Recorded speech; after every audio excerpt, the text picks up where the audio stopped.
Imagine the pressure. A call to duty from a national coach, a chance to step into the spotlight on the world stage, and the weight of a nation's expectations. This is the reality for Tane Edmed, who has eagerly accepted Joe Schmidt's urgent request to join the Wallabies' 35-man squad for their opening 2 Rugby Championship Tests in South Africa. But here's where it gets controversial. Edmed's inclusion comes at a critical time, as the team faces the formidable Springboks in their home turf. The stakes are high and the spotlight is intense. Edmed, who is set to join the ACT Brumbies, has been called upon to replace Tom Lynagh, the first-choice fly half, who was sidelined due to a concussion. Lynagh's injury occurred during the Wallabies' 22-12 victory over the British and Irish Lions in Sydney. The incident, an illegal clean-out, has sparked discussions about player safety and the need for stricter enforcement of rules to protect players from such injuries. Versatile veteran James O'Connor has also been included as a backup fly half. But Schmidt's decision to deploy the inexperienced Lynagh in the 2-1 series loss to the Lions has raised eyebrows. Some argue that Schmidt is taking a risk by relying on untested players, while others see it as a strategic move to groom future talent. And this is the part most people miss. Schmidt's selections hint at a long-term vision for the team, focusing on developing young players who can carry the Wallabies into the future. Edmed, who made his Wallabies debut off the bench against Ireland last year, is eager to make his mark. Despite suffering a concussion just 3 minutes into his debut, he remains confident and ready for his test starting debut against the Springboks.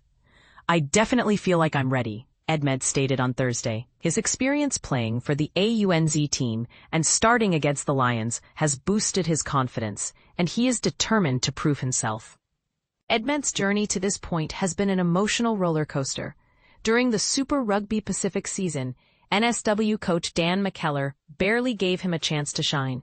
However, when Brumbies coach Stephen Larkham, a Wallabies legend, expressed interest in him, Edmed saw a glimmer of hope. Larkham's belief in Edmed's potential has been a significant boost to his confidence. "He just instilled a lot of belief in me, and he thinks that he can make me a better player, and that's all you need to hear," Edmed said. The Wallabies squad has seen several changes, with Jake Gordon, Lynagh's halves partner for the first 2 tests of the series defeat, also unavailable due to a hamstring injury. Schmidt has promoted uncapped Brumbies number 9, Ryan Lonergan, who joins Tate McDermott and Nick White as the scrum halves in Africa. Lonergan is one of 3 test rookies selected, alongside Brumbies teammate and winger Corey Toole, and New Queensland Reds recruit and prop Aidan Ross. Western Force hooker Brandon Payenga-Amosa has been officially added to the group, having answered a late call ahead of the final Lions test after injuries to David Parecki and Matt Fessler. Parecki subsequently announced his retirement this week, adding another layer of complexity to the team's dynamics. The Queensland trio of Josh Fluke, Josh Nasser, and Lukhan Salakaia-Loto are the other new faces in the squad. Center Fluke will cover recently awarded Reds Player of the Year Filippo Daugunu, who will remain in Australia for the impending birth of his child. In a huge boost, inspirational lock Will Skelton will also tour after reaching an agreement with his French club side. The Wallabies face the Springboks in Johannesburg on August 16th, before traveling to Cape Town for a return bout with the world champions. Schmidt's strategy is clear. Keep the core of the group together, while also relying on depth and fresh bodies.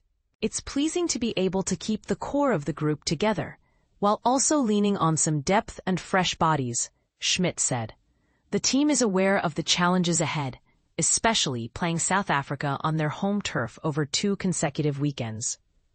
"The group has made some positive steps throughout the start of the test season, but we all know there is a lot of hard work ahead of us," Schmidt added. So what do you think? Is Schmidt's strategy of relying on young, untested players a bold move towards the future, or a risky gamble that could backfire? Share your thoughts in the comments below, and let's spark a lively debate.